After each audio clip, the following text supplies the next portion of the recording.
నిత్య జీవితంబు నిరుపమయ్యా నిత్య జీవితంబు నిరుపమయ్యా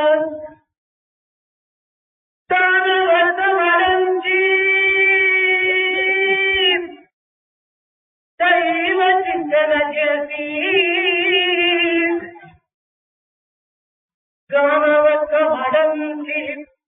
దైవ చింతన చేసి నిత్య జీవితంబు నెరకుమయ్యా.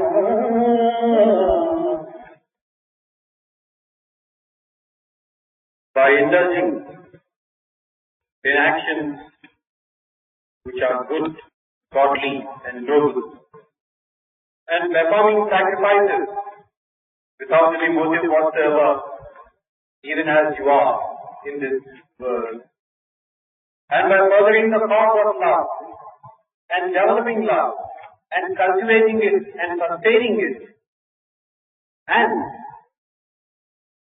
performing charitable acts, and indulging in charity and philanthropic acts, and to keep thinking incessantly and continuously of God and God alone. Lead your daily life thus, O men.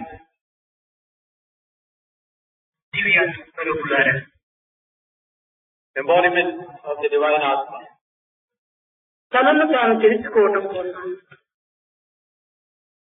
తనకు లభించినదనే భావమే నిజమైన పరమార్థం. If you feel that you have attained Godhead, the true index is that you have the confidence that you have known yourself. మిగిలినవన్నీ వాదాడంబరములే. Everything else pales into insignificance. ఆత్మ సాక్షాత్కారమే అమరత్వములకు మూలాధారం. To realize oneself, the Atma, that confers verily immortality on you. ఇహమునకు పరమునకు మధ్యమున్న చేతివే మానవ జీవితము. The world here and the world beyond, the bridge linking these two is one's life. ఆత్మను పలకరించాలంటే ప్రణవమే పరిభాషగా ఉపకరిస్తుంది. If you wish to converse with the Atma, then this pranava is the language that you have to choose. మొట్టమొదట పరమతత్వాన్ని గుర్తించటము ప్రతి వ్యక్తి యొక్క కర్తవ్యము. It is the primary duty of every being to think about the self beyond. ఇది ప్రధానమైనటువంటి జ్ఞానతత్వము. This is also the spark of gnana within. జ్ఞానము రెండు విధములు. There are two types of gnana. ఒకటి లౌకిక జ్ఞానము, రెండవది బ్రహ్మ జ్ఞానం. One, that which pertains to the world. Secondly, that which pertains to Brahma. కంటికి కనిపించక, చెవులకు వినిపించక, దేహమును కదిలించుచు మనసును మరిపించినదే లౌకిక జ్ఞానం. That which cannot be seen, that which cannot be heard, but which could feel through the sensory perception of the body, and that which fills your mind with a few things, that is this worldly knowledge. ఇది మానవత్వములకు అతి సమీపమని భావించి తద్వారా ఈ లౌకిక జ్ఞానమును ప్రతి వ్యక్తి కూడాను పొందుటకు ప్రయత్నిస్తున్నారు. Thinking that this is the true way of life, every individual strives to gain a sense of perfection in these. ఇది క్షరము. This is this Kshara. ఇది క్షణ క్షణమునకు మారుచుండదనేది. That is, that which undergoes a change second to second. మనసును మరిపించి జీవితాన్ని కొంతవరకు అభివృద్ధి గావించి మానవత్వాన్ని ప్రకటింపజేసి దివ్యంతంలో ఉండేటువంటి ఆత్మతత్వాన్ని ప్రబోధించేటువంటిది బ్రహ్మజ్ఞానం. Now, that which makes the mind lose itself, that which takes you along the path of God and shows you the way to reach God, that is Brahmatattva, Brahmajnana. ఇది అక్షరం. And this is Akshara, which has no end. ఇది ప్రత్యక్షానుభూతికి దూరముగా ఉండినప్పటికీ పరోక్షానందమును అందించేటువంటి పరతత్వం. This is something which does not change. అక్షర పరబ్రహ్మము నుండి క్షరశీలమైనటువంటి ఈ చరాచరము పుట్టుచున్నది. This Parabrahma, which does not change, that is the origin for all that is around you that undergoes change. ప్రకృతిని ప్రసవింపజేసి దానిని పోషించి తిరిగి దానిని లీనముగా ఉంచుకున్నటువంటిది ఈ అక్షర పరబ్రహ్మతత్వం. The principle of this non-changing Brahmatattva is to give rise to this creation, to sustain it, and finally to let it merge within itself.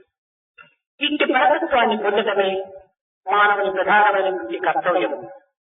To attain this godliness, that is the main duty of man. ఇట్టి అక్షర పరతత్వమే ఆత్మ. This Akshara Paratattva, that is the nature of the Atma. ఈ ఆత్మనే సత్యం, ఇది ఏ నిత్యం. This Atma is truth, that which is real, which does not change. మిగిలినవన్నీను అసత్యములు, అనిత్యములు. The rest of the lot are unreal and fleeting and momentary. సత్య నిత్య సందిగ్ధమైనటువంటి ఆత్మను అస్థి చర్మమైనటువంటి దేహము ఆవరించడం చేత ఈ ఆవరణ ఎందే ఆనందమున్నదని భ్రమిస్తున్నాడు మానవుడు. Now this Atma, which has no end, which does not change, is encased in the body which undergoes changes from second to second. And man is given to feel that the body it is which is the real thing. He ignores the Atma within. ఇట్టి ఆనందమును అధిగమించి ఆవరణ ఉన్న ఆనందముతో ఆత్మాన్వయముగా ఉంచడమే ప్రధాన కర్తవ్యం. To go beyond this, the limitations of the body and what it has to offer, one has to transcend within and seek the Atma resident inside. ఇది ఆత్మ విద్య. This could also be called Atma Vidya or knowledge pertaining to the Atma. వేదము, వేదాంగము, శాస్త్రము, చిత్ర, శిల్పి, సంగీత, నృత్య ఇత్యాది జ్ఞానములన్నీ కూడాను లౌకిక జ్ఞానములే. The knowledge that you think about in terms of mastering the Vedas, the Vedangas, or mastering the Shastras, or making a perfection of the fine arts like sculpture, dance, music, etc. These are all worldly knowledge. కేవలము ఇవి జీవనోపాధి నిమిత్తమై ఏర్పడినటువంటి విద్యలు మాత్రమే. These are there so as to sustain you in your physical existence. జీవనోపాధి మాత్రమే జీవితము కాదు. జీవిత పరమాత్మను కూడా గుర్తించడం అత్యవసరమైనటువంటి సత్యాన్ని ప్రతి వ్యక్తి కూడా విచారించాలి. It's not enough if you get to know how to make a living in this world. Rather, you should go to the very basis of things and come to grips with that realization. కనుక జీవనోపాధి, జీవిత పరమావధి ఇవి రెండు కూడా మానవునికి ప్రధానమైన జగ్గల వంటివని భావించాలి. You must begin to look upon this primary basis of your existence and the final goal and endeavor of yours as the two wings which will take you along. అవని అంతయు రమ్యము ఆలయము ఉన్నది ఉపనిషత్తుడు. అవని అంతయు రమ్యము ఆలయము. The Upanishads have declared that this world is the thing of beauty of the temple. ప్రపంచమంతయు కూడాను పరతత్వములో నిండినటువంటిదే కానీ పరతత్వము లేనిది కానీ పరతత్వము తెలియనటువంటిది కానీ ఈ జగత్తులో ఏది కానరాదు. You cannot possibly come across anything which does not every second bring home this truth to you that it is God it is this Paratattva which permeates everything. అణోరణీయాన్ Mahato మహీయాన్ అని అణువు నుంచి ఘనం వరకు కూడాను పరతత్వం నిండియే ఉన్నది. From the smallest of the small to the biggest of the big, it is this Paratattva, this godliness that you feel and see and perceive. మేరు పర్వతము భగవంతుని యొక్క ఔన్నత్యాన్ని చాటుతూ వస్తున్నది. The mountain Meru proclaims to you the majesty of God. సముద్రము భగవంతుని యొక్క గంభీరమును ప్రకటిస్తూ వస్తున్నది. The ocean, on the other hand, tells you about the might and the dignity of God. కన్నులకు ఇంపుగా వచ్చు పచ్చని వృక్షములు, సుగంధములు అందించు పుష్పములు, మాధుర్యములు చేకూర్చు ఫలములు కూడాను భగవంతుని దయా ప్రేమలను ప్రకటిస్తూ వస్తున్నవి. The green vegetation that you see, the flowers that are fragrant, and the fruit that yields this tasty, delicious nectarine juice, they all proclaim to you the compassion and the mercy and the love of God. సూర్య చంద్రాదులు భగవంతుని యొక్క ప్రజ్ఞను ప్రబోధిస్తూ వస్తున్నవి. The sun and the moon, on the other hand, proclaim to you the omnipotent God, the all-powerful God. ఈ విధముగా ప్రకృతి అంతే కూడాను పరతత్వాన్ని బోధిస్తూ వస్తున్నది. In this manner, nature around you talks to you about God in various ways. అయితే దీనిని అర్థం చేసుకొనలేక అజ్ఞానమునందు మునిగి వస్తువాహనములే ప్రధానమైనటువంటి యొక్క లక్ష్యమును అభివృద్ధి పరుచుకొని ఈ జగత్తులో కాలము గడుపుతున్నారు మానవులు. Being ignorant of this inner significance of what nature has to tell you thus, man is carried away in a state of ignorance, going after the fleeting pleasures of the world. ఇవన్నీ కూడా క్షణభంగురములే. These are all momentary and transient. ఇది ఎప్పటికీ అనిత్యములైనవి. These are unreal, do not last forever. ఇది అజ్ఞానమునకు మారు పేరు మాయా అని చెప్తూ వచ్చారు. A synonym for this word ignorance is Maya. మాయ అనగా ప్రత్యేకమైనటువంటి ఒక దూత కాని, ఒక శక్తి కాని, ఒక పదార్థం కాని కాదు. Maya does not mean it has an existence of its own in the form of a messenger or any other concrete form. ఇది కూడా భగవంతుని యొక్క ప్రతిబింబమే. Because Maya also is a reflection of God. జగత్తులో భూమిపైన మొక్కలు మొలుచుతున్నవి. In this world, you have in the soil green vegetation. ఇవి వృక్షములుగా మారి ఇందులో ఫలపుష్పాలు కూడా అందించుతున్నవి. What was once a sapling grows into a tree to yield flower and fruit. దీనిని చక్కగా మనం విచారించిన వృక్షము ఫలపుష్పములు కూడా మన్ను యొక్క రెండవ రూపమే. If you go a little deeper into this phenomenon, you would find that the tree, the fruit and the flowers are yet another form of manifestation of this soil. అదే విధముగానే ఒక సాలెపురుగు తన నుండి దారమును తీసి తానే ఒక గూడును కట్టుకొని ఆ గూడు ఎందు తాను బంధింపబడుతున్నది. In the same manner, a spider weaves a web of a tenuous material which has its origin within itself and lets itself be caught in that web. ఈ దారము ఎక్కడి నుంచి వచ్చినది? Where has this material of the web come from? తన నుండియే వచ్చుతున్నది. From within itself, the spider. ఎవరు దీనిని నిర్మించారు? తానే నిర్మించుకున్నది. Who has created the web? The spider itself. ఎవరు దీనిని బంధించినారు? తానే బంధింపబడినది. Who has bound thus the spider? The spider again. అదే విధముగానే దైవము నుండి ఆవిర్భవించినటువంటి ఈ దివ్యతత్వము తానే నిర్మించుకొని, తానే బంధించుకొని, తానే బాధలకు గురి అవుతున్నది.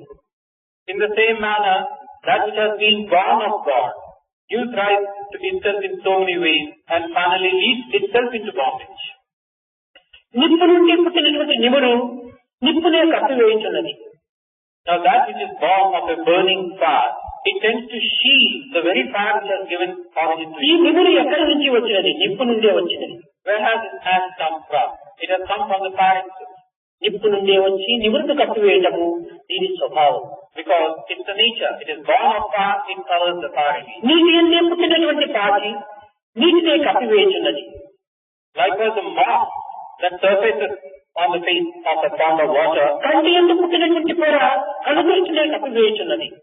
covers the palm water. In the same manner, this blurred vision, it has its origin within the eye. ఇవన్నీ కూడా ఎక్కడో వెలుపల నుండి ప్రవేశించినవి కావు. These haven't come to you from outside. లో నుండి ఆవిర్భవించినటువంటివి. They have their origin within the entity proper. అదే విధముగానే ప్రపంచమున మంచి చెడ్డలు అనేటువంటి తారతమ్యాన్ని మనం పాటిస్తూ వస్తున్నాం. In the same manner in this world, we tend to make a distinction between good and bad. ఇది దృష్టి దోషమే కానీ దృష్టి దోషం కాదనేటువంటి సత్యాన్ని గుర్తించాలి. Realize the truth that this is a way of looking at things. It is not anything to do with the nature of things. ప్రజ్వలిల్లుచున్నది అగ్ని.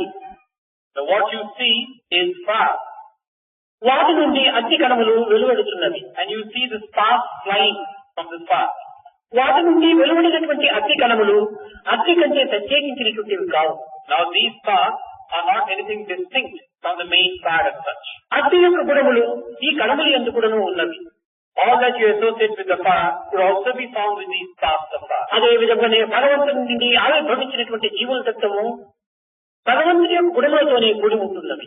In the same manner, the jiva, born of God, proclaims to you every second the qualities of God. కానీ అట్టి సద్గుణములను అట్టి పవిత్ర భావములను మనము రోజుకి విచారించటం లేదు. But we are not going deep within this basic idea of all that is noble and godly in this existence. ఉపాధి భేదముల చేస్తేనే మనం భిన్నత్వాన్ని పాటించుతున్నాము.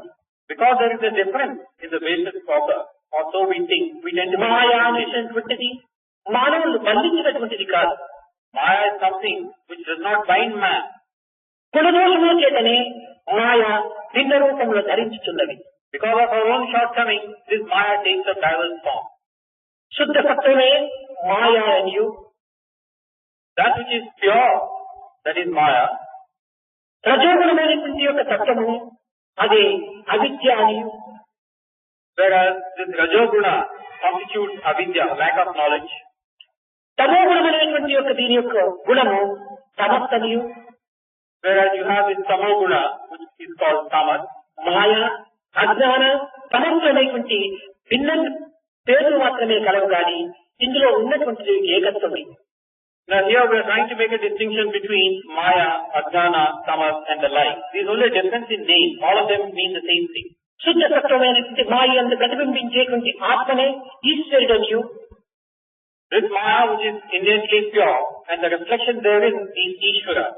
రజోగుణ సంబంధమైనటువంటి అవిద్య యందు ప్రతిబింబించేటువంటి ఆత్మనే జీవుడనియు, Whereas that which is reflected in this avidya, this Rajo, that is Jiva, తమస్సునందు ప్రతిబింబించేటువంటి ఆత్మనే ప్రకృతి అనియు నిర్ధారిస్తూ వచ్చినవి. and that which is reflected in this Tamas or the Tamoguna, that is this creation or nature around you. ఇవి కేవలం ఉపాధి భేదములే తప్ప ఆత్మతత్వం ఒక్కటే. So here, the basic underlying principle of the Atma is one and the same, but the basis for each of these is different. ప్రపంచమంతా కూడా గుణముల చేత కట్టుబడి ఉంటున్నది. So the world around you, you have the gunas coming to the fore. ఈ గుణముల యొక్క సంబంధమైనటువంటి స్వరూపమే ప్రకృతి. All that these gunas go to make up is this nature. కనుకనే దీనిని త్రిగుణాత్మక స్వరూపమని కూడా నిరూపిస్తూ వచ్చినారు. That's why the creation of nature is also is one, where you have all the three gunas together. ఈ త్రిగుణత్వాన్ని ఏకతో గావించుకునేటువంటి పరతత్వం అనే ప్రధానమైనటువంటి లక్షణంగా బోధిస్తూ వచ్చారు. Now you have to see the one in these three. That is the primary task given to us. ఇట్టి పరతత్వాన్ని గుర్తించడానికి 3 విధములైనటువంటి సోపానములు ఉన్నవి. And to realize this oneness, which is this Paratattva, there are 3 ways of doing it. మొదటిది భావం, First could be called bhava. రెండవది సాధన, Second is sadhana. మూడవది ఉపాసన. Third is upasana. భావం, ఈ భావమనగా బ్రహ్మభావమే భావం. Now when the first stage is bhava, what is this bhava? It should be the Brahma bhava, thought center of Brahma. సమస్తమునకును మూలాధారమైనటువంటి తత్వం ఒకటి ఉన్నదనియు, That is, for everything around us, there is one common basis. ఆధారం లేక ఆదాయం ఉండటకు వీలు కాదనియు, Without the basis, you can't have a supported entity. కనుక ఈ మూలాధారమైనటువంటి యొక్క పదార్థమే బ్రహ్మమనియు, And this primary basis of all things is Brahma. దీనిని నిశ్చలంగా And this has to be looked upon in నిస్సందేహముగా an unwavering way, without an iota of doubt. నమ్మి To have this implicit faith దైవము కలగనేటువంటి విశ్వాసముతో that there is indeed God, జీవితమును గడపటమే to lead one's life. దీనిని భావం అనిపిస్తూ life led thus is called power. మొదలు నమ్మకమే లేకుండా దేనిని మనము సాధించుటకు పూనుకోము. Without faith or trust in the first place, you cannot succeed in any venture. నమ్మకం ప్రధానం. This faith is essential. ఈ భావము అత్యవసరం. And power likewise is necessary. ఇంటి భావము చేతనే మానవత్వంలో ఉండినటువంటి దివ్యత్వాన్ని సాధన రూపములో ప్రత్యక్షము గావించుకున్నటకు సాధ్యమవుతుంది. It is because of this power that innate divinity in man could be brought to the surface through the medium of sadhana. ఈ సాధన అనగా ఏమిటి? What does one mean by sadhana? విశ్వాసముతో Motivated by a sense of intent, కోరినటువంటి పరతత్వాన్ని that which you yearn for, that which విశ్వసించి to have firm belief in it, వివేక మార్గములో and to be guided by a sense of విజ్ఞాన discovery, తత్వముతో and in a precise manner. సర్వత్రా విహరించేటువంటి యొక్క ఆత్మతత్వాన్ని This Atma Tattva which is present everywhere all around, సందర్శించేటువంటి ఆవేదనే Sadhana. to look upon such an Atma, that is your Avedana, that yearning, that is your sadhana. కనుక ఆవేదన మానవుడి యందు అత్యవసరం. So this intense yearning is essential for man. ఆవేదన లేకున్నా ఆనందము ప్రాప్తించదు. Without this yearning, you cannot realize your heart. నమ్మకమే లేకుండా మనము ఈ పరతత్వాన్ని విశ్వసించము. Without faith in the first place, you wouldn't believe in that which is beyond you. కనుక మొట్టమొదట మానవునికి విశ్వాసమే శ్వాసం అనేటువంటి సత్యాన్ని గుర్తించాలి. So this faith is really your life breath. Be firm in this conviction. ఇది సామాన్యమైన మానవులకు జగత్ సంబంధమైనటువంటి యొక్క వ్యవహారము యందు ఇది చక్కగా అర్థం కాదు. Ordinary mortals engaged in their daily tasks, it's rather difficult for them to grasp. అనిత్య అసత్యమైనటువంటి ఈ జగత్తునందు నిత్య సత్యమైనటువంటి యొక్క తత్వాన్ని వెతకటం అనేటువంటిది ఒక మహా అదృష్టమైనటువంటిది. The world where you live in, after all, is a fleeting temporary one. And to seek that which is permanent in this world, if you can really do it, it's a great good ఇది fortune. ప్రయత్నము చేతనే కాక భగవత్ అనుగ్రహం కూడా దీనికి అత్యవసరం. In addition to your own efforts, you also need the grace of God to realize this permanent in this impermanent thing. దీనికి కూడా ఒక విధమైనటువంటి జన్మాంతర ప్రాప్తి కూడా అవసరమే. Further, you also need the result of your good deeds. అందరికీ సులభంగా లభించేటువంటిది కాదు. It is not given easily to everyone. కనుక మానవత్వం అనేటువంటి యొక్క సత్యాన్ని మనం దివ్యత్వంతో పోల్చి చూసుకున్నప్పుడు పరతత్వంగా వాళ్ళకు భావించడానికి ఎన్నో ఆధారములు ఉంటున్నది. So if you compare and contrast your own mundane existence with that which is lofty and high and the truth proper, you will really know that there is a vastness. జీవితం అంటే ఏమిటి? What does life mean? కేవలము పసిపచ్చి మృగాదుల వలె జీవించి తిరిగి ఏదో ఆహార నిద్రలతో అనుభవించి కుక్కలు నక్కల వలె అంత్యము గావించుకోవటం కాదు. To live like an animal or a beast, all the while whiling away one's time for the sake of the stomach and indulging in actions like sleep, etc. జంతువుల నరకన్న దుర్లభం అనేటువంటి యొక్క పదమునందున్నటువంటి యొక్క అంతరార్థాన్ని మనం చక్కగా విచారించాలి. This is not the meaning of one's life. You must realize that among all such forms of life, that of man is the highest and the noblest and the most difficult to get. కనుక మానవుడు ఆహారం, నిద్ర, భయం ఇత్యాది ఉండినంత మాత్రమున వీడు అధికుడిని భావించరాదు. Now, it's just because man also experiences the need for food, for sleep, and he has this sensation of hunger. తినుటకు తిండి, ఉండుటకు కొంప, కట్టుటకు బట్ట, తినుటకు ఏదైనా ఇంత ధనము ఉండినంత మాత్రమున ఇదే జీవితం యొక్క పరమావధిని భావిస్తున్నాం. He has a shelter, he has enough clothing, he has enough to look after himself. You should not feel that this is the primary aim of life. ఇది ఇంద్రియములను దేహములను తృప్తి గావించునే కానీ దీనికి అతీతమైనటువంటి మనోబుద్ధి ఆత్మలు కూడాను అంతర్ముఖమై ఉంటున్నవనేటువంటి సత్యాన్ని కొంత విచారించాలి. These merely go to satisfy what the senses clamor for. You should go beyond the senses and look to the needs of the mind, the intellect and the Atma. ఇలాంటి ఆత్మతృప్తి నిమిత్తమై మనం జీవితాన్ని గడపాలి. We should lead a life which satisfies the Atma. మనం దేహము కాదు, మనం మనసు కాదు, మనం బుద్ధి కాదు, మనం ఇంద్రియం కాదు, మనం ఆత్మస్వరూపులము. We are not the body, or the mind, or the intellect, or the senses. Rather, we are the Atma. ఇవన్నీ కేవలం ఉపాధులు మాత్రమే కానీ ఇది ఆధారం కాదు. These are merely things which are supported. That which supports these is something else. ఇట్టి విషయాన్ని కొంత విచారించి పెద్దలను ఆశ్రయించి కొన్ని విధమైన అనుభూతులను మనం అనుభవించినప్పుడే దీనిపైన గాఢమైన విశ్వాసం మనకు కుదురుతుంది. To think on these lines, to seek the experience of elders, and to come to know people who have experienced such things, we can proceed further in our journey. కనుక ఆత్మ అనేటువంటి దానిని ఆనందమయమైనటువంటి యొక్క తత్వంతో మనం అనుభవించాలి కానీ ఆత్మకు రూపం లేదు. How does one experience Atma? That is to experience the state of Atmic bliss as it said, not through any other way. రూపానికి రూపం ఉన్నది కానీ దాని నువ్వు ప్రకాశించేటువంటి యొక్క దివ్యత్వానికి రూపం కనిపించదు. Because Atma has no form. That which is supported has a form, but that which is within has no form. అక్కడ ఒక బల్బు కనిపిస్తున్నది. Like you have a bulb over there. ఆ బల్బు నుండి ప్రకాశం లభించుతున్నది. You are able to derive light from this bulb. బల్బులకు ఆకారం ఉన్నది కానీ ప్రకాశములకు ఆకారం లేదు కదా. The bulb has a form, no doubt, but the light has no form. అదే విధంగానే మానవుని యొక్క ఈ పాంచభౌతికమైనటువంటి దేహమునకు ఒక ఆకారం ఉన్నది. In the same manner, this body, which is made up of the 5 elements, the body has such a దీని form. నుండి వెలువడేటువంటి యొక్క ప్రతి వాణి కూడాను ప్రతి తేజస్సు కూడాను దివ్యత్వమైనటువంటి యొక్క నిరూపమైనటువంటిదిగా కనిపిస్తుంది. And all that emanates from this body strikes you as something very significant. కన్నులు చూస్తున్నది. Like the eyes are able to see things. కానీ చూచే శక్తి కన్నులకు ఉన్నదా? Now the question is, does the eye have కన్నులు కేవలం నిమిత్తం మాత్రమే. does the eye have the capacity to see? కన్నులలో ప్రవేశించి ప్రకాశింపజేసేటువంటి ఒక దివ్యత్వం ఒకటి ఉన్నది. Eye is merely an instrument. It is only trying to act as an instrument to bring to the fore something deep within you. మనం చీకటిలో ప్రవేశించి కన్నులు తెరిచినప్పటికీ పదార్థం మనకు కనిపించదు. Like you step out into the dark, you open your eyes, but you cannot see anything. కానీ కన్నులు ఉన్నవి కదా, ఎందుకు కనిపించటం లేదు? Now the eyes are wide open. Why is it that you're not able to see anything in this darkness? చూచేటువంటి కన్నులు, వినేటువంటి చెవులు, అనుభవించేటువంటి యొక్క మనస్సు, పలుకరించేటువంటి పలుకు అన్నీ కూడా అంతరాత్మతో కొంతవరకు సన్నిహిత సంబంధ బాంధవ్యం గావించుకోవటం చేతని ఇవి తమ తమ పనులు గావించుతున్నవి.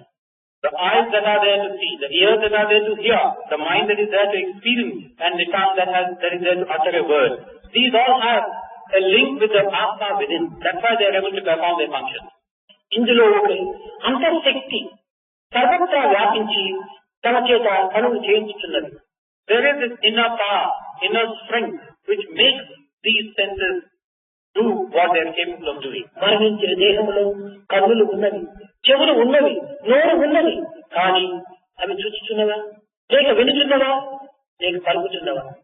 Now in a corpse, the eyes are there, the ears are there, the mind is there, and you can come across all the links too. But are they able to perform their task? కారణం ఏమిటి? ఇందులో ఉండినటువంటి ఒక దివ్య శక్తి దీన్ని వదిలిపోవడం చేతనే ఇవి తమ తమ పనులు తాము మానివేసి ఉన్నవి. The answer is no. That which has been permeating all their actions before has disappeared, so that they are now rendered useless. నేను మాట్లాడుతున్నాను. Now I am speaking now. నా మాటను మీకు అందించేటువంటి మైక్ ఇక్కడ ఉంది. Now that which is carrying my word forward, the mic, is over ఈ here. రెండింటికి మధ్యలో కరెంట్ లేకపోతే నా మాట మీకు చేరదు. In between these two, there is this form of current. Without this current, you cannot listen to me, cannot hear me. కనుకనే దివ్య శక్తి, పవిత్రమైనటువంటి శక్తి, అగమ్యమైనటువంటి శక్తి, అనంతమైనటువంటి శక్తి, అది ఆత్మతత్వము అనేటువంటి కరెంట్ స్వరూపంలో ఉంటున్నది. So this tremendous force, this tremendous energy, sacred, which lies beyond your comprehension and which is infinite in its magnitude, is very much there like the current over here. ఇట్టి శక్తిని మనం గుర్తించినప్పుడే నిజమైనటువంటి మానవత్వాన్ని మనము ధరించిన వారం అవుతాం. It's only when we try to understand and experience this Shakti, this force of energy, can we really say that we have lived our life. అప్పుడే జంతువునాం నరజన్మ దుర్లభము అనేటువంటి పదమును సార్థకం గావించుకున్న వారం అవుతాం. Only then would we be living up to these words that man's life is noble and పెద్దవారి lofty. అంగత్వంలో మనం కూడినప్పుడే మనకు లేని దుర్భావములు కూడా అభివృద్ధి అవుతాయి. When we are in the company of the evil and the wicked, we tend to pick up their own evil traits. కనుక సాధ్యమైనంత వరకును మనలో ఉండే ఆధ్యాత్మిక శక్తి అభివృద్ధి అయ్యేంత వరకును సత్సంగాన్ని మనం అభివృద్ధి పరచుకోవాలి, సత్సంగాన్ని మనం ఆశ్రయించాలి. To the extent possible, therefore, till such time as our own spiritual strength has assumed some sizable proportion. Try to avoid the company of the evil. Seek the company of the good. మన మాటలను, మన దృష్టిని, మన శ్రవణాన్ని పవిత్రమైన మార్గంలో ప్రవేశపెట్టాలి. Our sight, all that we tend to hear, all that we wish to utter, should all be sacred. తుచ్చమైన కోరికల వెంట మనం పరుగులెత్తి తద్వారా ఫలించిన మనకు అహంకారం, విఫలమైన లోభం, ఈ రెండింటి ద్వారా మనకు బాధలే కలుగుతున్నాం. కానీ దీనికంటే మూల కారణము కోరికలే. We tend to run after these fleeting material possessions. If we succeed in our ventures, it gives rise to ego. If we fail in our ventures, again we tend to become more and more greedy. Try to remove yourself from these evil traits. ఫలించిన విఫలమైన ఇవి రెండు కూడా మనము ఒక విధమైన పెడమార్గమునే పట్టించుతున్నది. So either we succeed or we fail. Both these cases we tend to go back. మనకు కోరికలను అదుపులో పెట్టుకున్నటకు తగిన కృషి చేయాలి. So strive to contain your desires. మనము ఆశించవలసినటువంటిది మన స్వస్వరూపాన్ని. What we should seek rather is our own self, our own nature. మన స్వస్వరూపము దేహం కాదు. Our nature is not this body. ఆనందమే మన స్వస్వరూపము. Our nature is Ananda. అలాంటి ఆనందాన్ని అనుభవించుకునే నిమిత్తమై మనము ఆరాటపడాలి. In order to experience this bliss, all our efforts should be directed. లౌకిక సంబంధమైనటువంటి ఆనందములు క్షణభంగురములు. The happiness of the world is rather momentary. కదిలిపోయే మేఘములు. It's like the passing clouds. ఇలాంటి వాటిని మనము ఆశించి నిరాశకు గురిలై నిస్పృహతో మనము జీవితాన్ని ఇంతవరకు నిరంతరం చేసుకుంటున్నాం. We aspire for such fleeting pleasures. In the process are subjected to dejection and despondency and lose sight of our own existence. ప్రేమ స్వరూపులారా, Embodiments of love. ప్రేమతత్వాన్ని అభివృద్ధి పరచుకోండి. Sustain the feeling of love. ప్రేమనే ప్రధానమైన దైవం. Love is God, verily God. ప్రేమలేని జీవితము మారుకొంప. A life without love is a castaway and thrown away house. ఇలాంటి దీనిని మనము కొంతవరకు అభివృద్ధి పరచుకుని ప్రేమనే మనకు ప్రధానమైన ప్రాణముగా విశ్వసించి ప్రేమభావముతో జీవితాన్ని గడపటము, ప్రేమనే దైవంగా మనము ఎంచుకోవటము ప్రధానమైన మార్గం. So we should lead a life full of love, with the confidence that love is God, that we have to fill ourselves with love. కనుక మొట్టమొదట మనం ప్రేమతత్వంలో ప్రవేశించి దివ్యత్వాన్ని కొంతవరకు అర్థం చేసుకొని పవిత్రమైనటువంటి మానవత్వాన్ని సార్థకంగా ఆశించుకోవాలని నేను ఆశిస్తూ ఆశీర్వదిస్తూ నా ప్రసంగాన్ని విరమిస్తున్నాను. So we should journey on this path of love. Fill ourselves with love. Let love permeate all our thoughts and actions and thereby realize God. I am hoping and blessing that you should succeed and bring this discourse to a close. प्रेम मुदित मन से कहो राम राम राम, राम राम राम, राम राम राम, राम राम राम। प्रेम मुदित मन से कहो राम राम राम, राम राम राम, राम राम राम, प्रेम मुदित मन से कहो राम राम राम, राम राम राम, राम राम राम, राम राम राम। प्रेम मुदित मन से कहो राम राम राम, राम राम राम, राम राम राम, राम राम। पाप कटे दुख मिटे वेद राम नाम, पाप कटे दुख मिटे वेद राम नाम, पाप कटे दुख मिटे वेद राम नाम, पाप कटे दुख मिटे वेद राम नाम। भव समुद्र सुखद नाव एक राम नाम, भव समुद्र सुखद नाव एक राम नाम। परम शांति सुख निदान दिव्य राम नाम, परम शांति सुख निदान दिव्य राम नाम। निराधार को आधार एक राम नाम, निराधार को आधार एक राम नाम। माता पिता बंधु सखा सबकी राम नाम,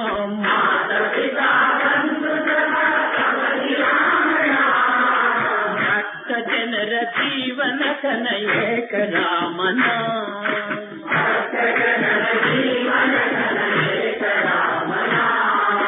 భక్త జనర జీవన ధన ఏక రామన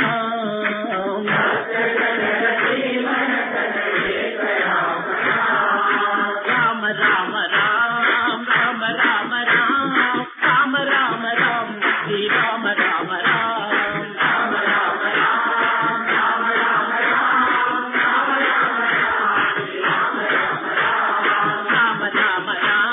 రామ రామ రామ రామ రామ రామ రామ రామ శ్రీ రామ రామ రామ రామ రామ రామ రామ రామ రామ రామ రామ రామ రామ రామ రామ రామ రామ శ్రీ రామ రామ రామ రామ రామ రామ రామ రామ ప్రేమ ముదిత మనసే కవో